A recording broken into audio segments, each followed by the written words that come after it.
भाजपचे मंत्री मंगल प्रभात लोढा केएम रुग्णालयाचं नाव बदलावं यासाठी पुढाकार घेत आहेत. कर्तव्यश्रेष्ठ एकलव्य स्मारक रुग्णालयाचं नाव द्यायचं लोढा का पुढाकार घेत आहेत? नाही, लोढांना पुढाकार घ्यायचं काही कारण नाही आहे. हा ते RSSचा अजेंडा पुढे नेत आहेत. केएम रुग्णालय हे का लोढाने बांधलं नाही आणि केएम रुग्णालय हे गेले वर्षानुवर्ष शतकानुशतक रुग्णाची सेवा करत आहे. नक्कीच ते राजा किंग एडवर्डच्या नावाखाली ते आहे. एक ओळख म्हणून त्या नावाची देशात महाराष्ट्रात आहे. आणि लोढांचं जे कारण आहे की गुलामीची प्रतीकं नकोत, बरोबर आहे.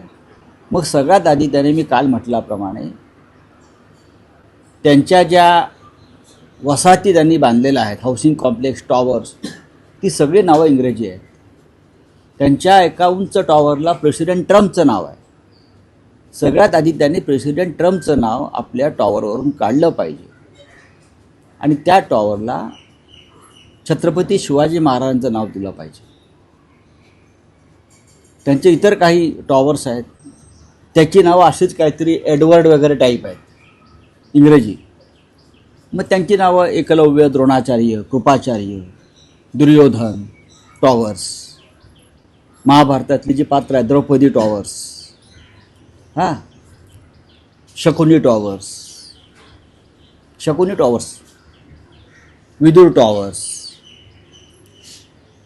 परशुराम टॉवर्स, श्रीराम टॉवर्स,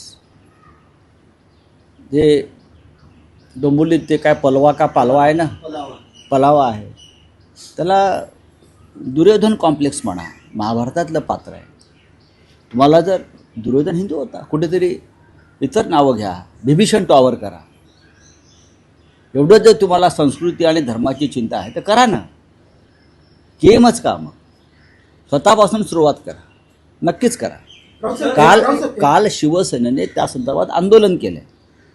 आपण पाहिलं असेल शिवसेनेचे स्थानिक आमदार अजय चौधरी, इतर आमचे नगरसेवक, माजी महापौर, सगळ्यांनी तिकडे आंदोलन केलेलं आहे त्यासाठी. त्याला काही कारणं आहेत ना.